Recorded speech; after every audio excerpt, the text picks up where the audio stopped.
Okay, it looks like we are live. Let me adjust the screens, Kirsten, just right to be able to see everything that's going on. I want to, first of all, thank you for being a part of this today.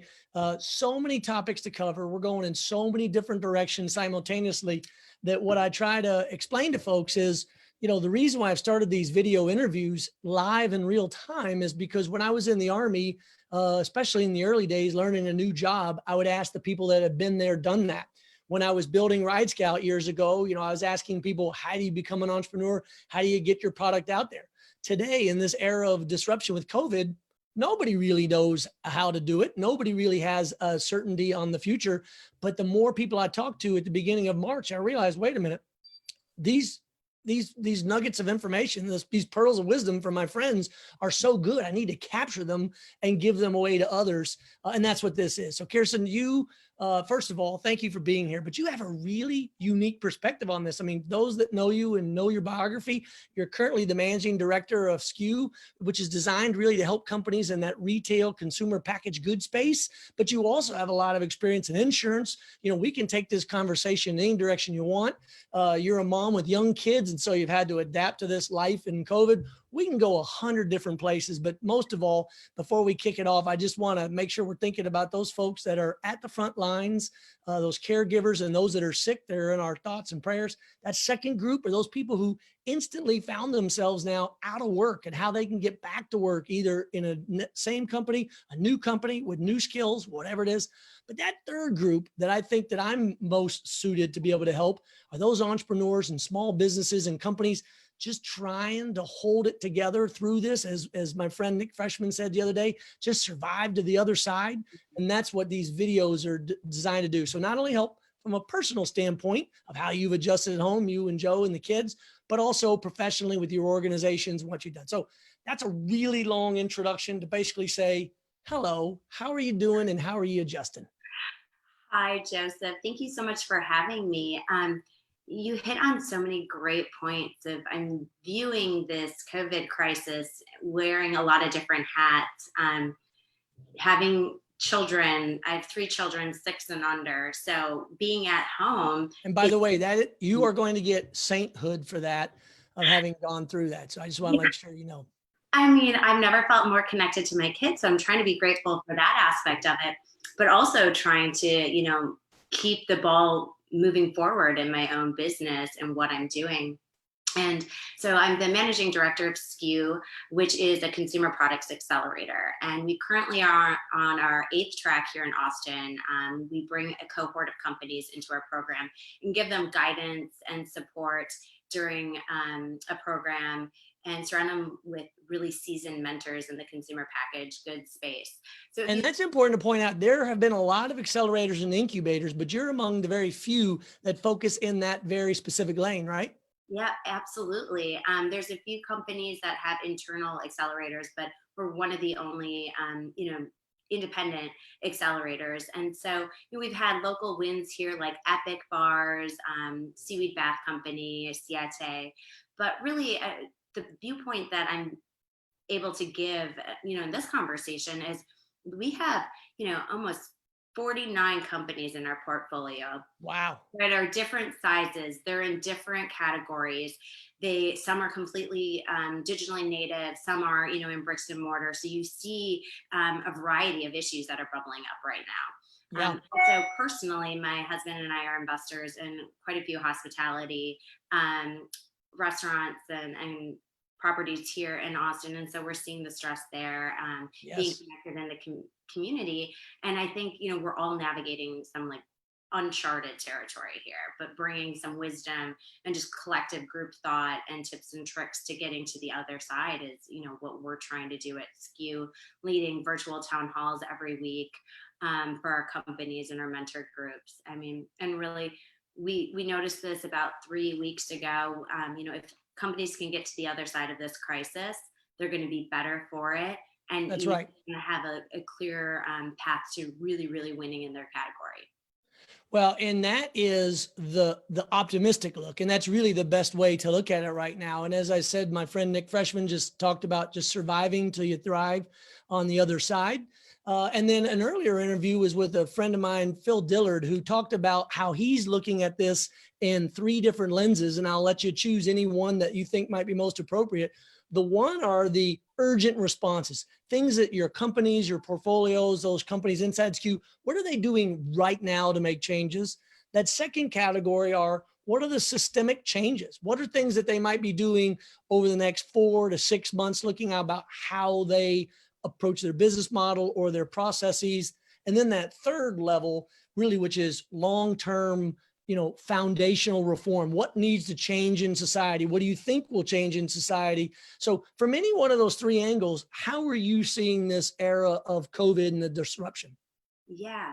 Well, it hit our industry pretty early. The beginning of March, there's a large expo called Expo West that happens in California that was canceled literally one day before it was to go live. This is where new products get discovered, relationships happen within the consumer package space. So, you'll have a company that's creating a good and they need to get it in the hands of buyers and brokers to get it onto retail shelves. And that's before you ever see it on the store shelf in your local neighborhood, right? These are the buyers for the buyers. Big supply chain logistical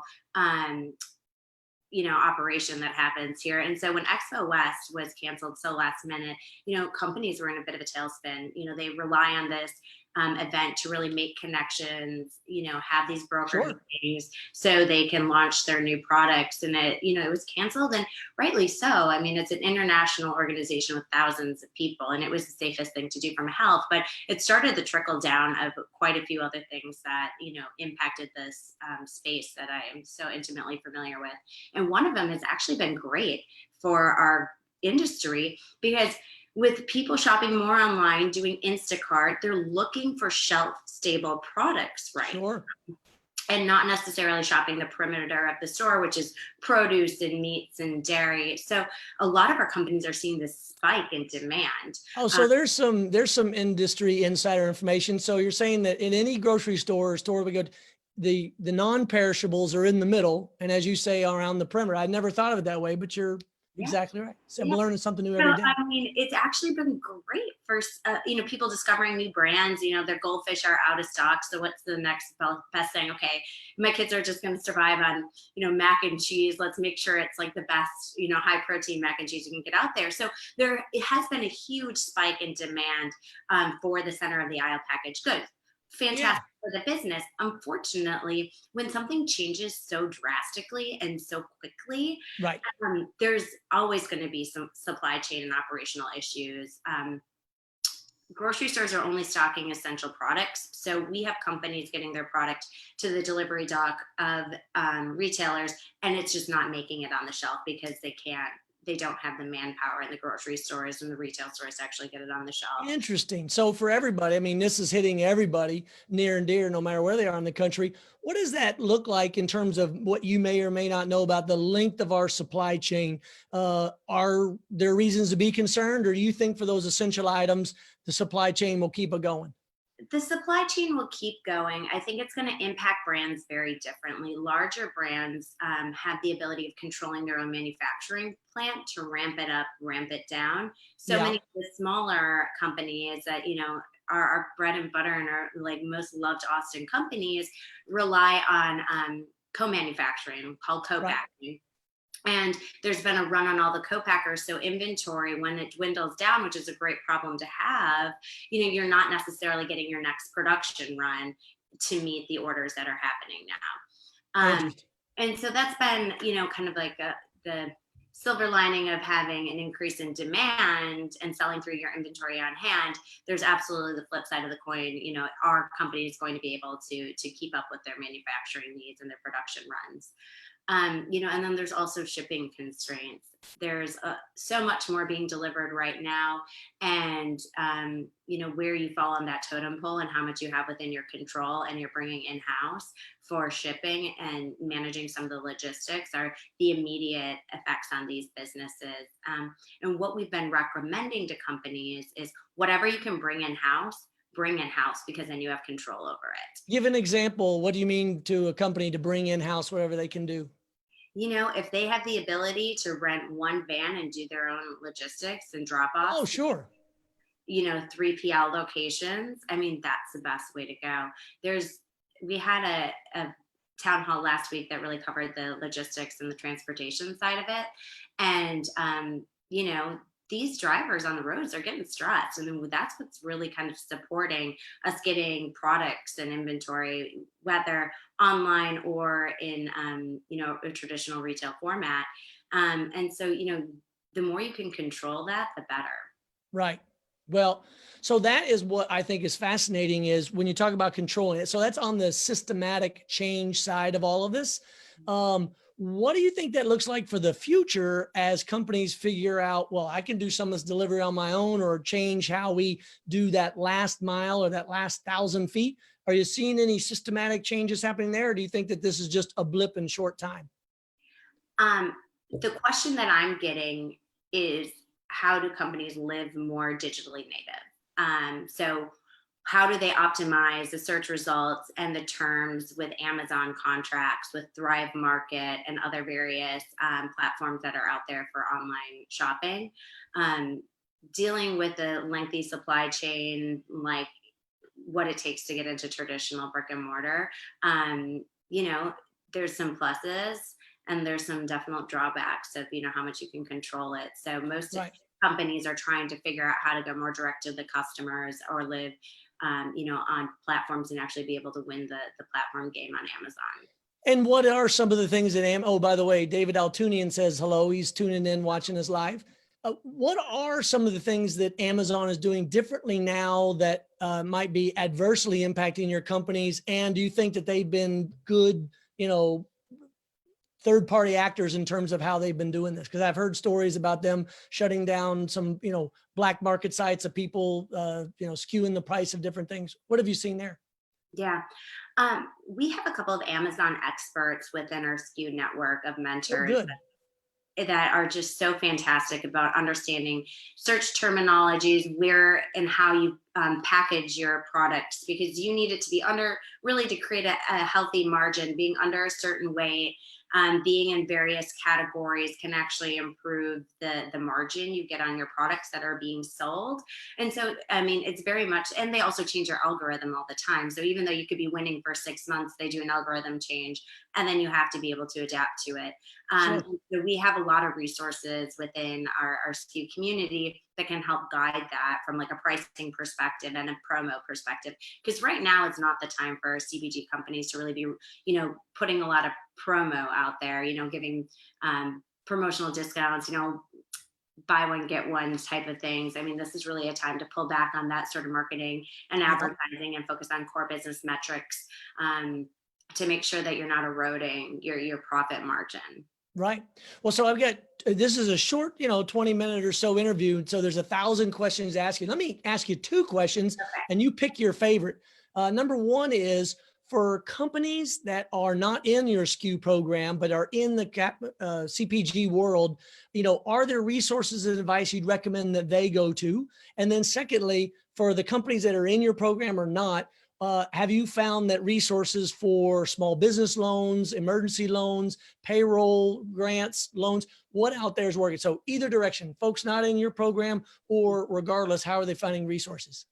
Well, folks not in our program, there's a great organization here in Austin called Naturally Austin that hosts quite a few webinars and has a great depth of resources when it comes to just speakers speaking to the current challenges that they're facing and how everyone is tackling it. We're doing a joint event with them next week on PR and communicating out to your customer base and your employee base as well, what the challenges that the companies are facing around COVID. When it comes to resources like small business loans and all of them. And just interrupt before you go into that point. So that's Naturally Austin? Naturally Austin, naturallyaustin.org. Well, I'm a one-man band here at the Cops Are Interview place, so I'm not taking notes, but I'm hopefully going to remember afterwards to be able to drop that link, or maybe you or your team can drop that as well. Yeah. Great. So you started talking about resources, and by the way, I'm going to shut the door here because my door just opened. Go ahead. story of my life, toddlers. Well, my daughter's puppy Isley came in while we were talking because I didn't have the door shut all the way. And she came in and she was walking. She was very interested in what you had to say because her line of CPG is very much in the dog food category. So anyway, I interrupted. You were talking about from a loan perspective and resources. I think everyone got the information when it was released and people applied, and I haven't heard of anything materializing yet. I think everyone's optimistic, and then I'm not sure if you saw the Wells Fargo article today in the ABJ saying that they've hit their capacity for loans, and they're going to be ceasing that. So these are all great things, and I love the support that's coming to Russian to help these companies, whether it's rent relief or payroll protection. But at the end of the day, managing cash flow is going to be every company's main priority, and people really need to just have line of sight to how do they protect their cash flow. Absolutely. Well, we're actually already approaching the 20-minute mark, so I don't want to go too much longer, but let's talk about on the personal side with the kids, 3 kids all at the house, and how you're managing the personal life. How do you set up boundaries? Do you have a schedule? Do they have even any concept of what's going on? What's it like at your end of the world? Oh, great question. Schedule with, I try, but we're not quite there yet. But my son's just about to turn 2 and he's the youngest. And so his idea of a schedule is, he wakes up and he eats. So unfortunately, I'm a little jealous of parents who have older children that put them on Zoom classroom and digital platforms. That doesn't really help with preschoolers.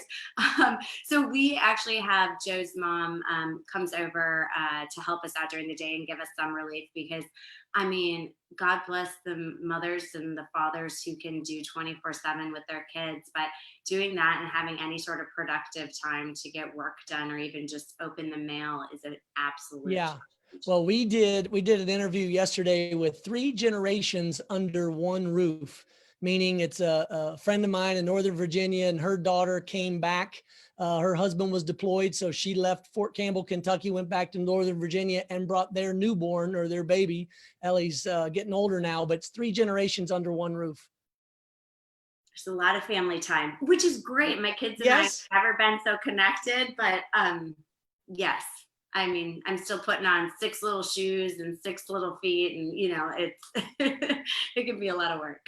Yeah. In fact, it reminds me of a great story that through one of the conversations, somebody said, when we look back at this and we're talking to our kids about this, especially the younger kids, 25 years from now, we're going to say, do you remember when the whole world just kind of stopped for weeks and months on end?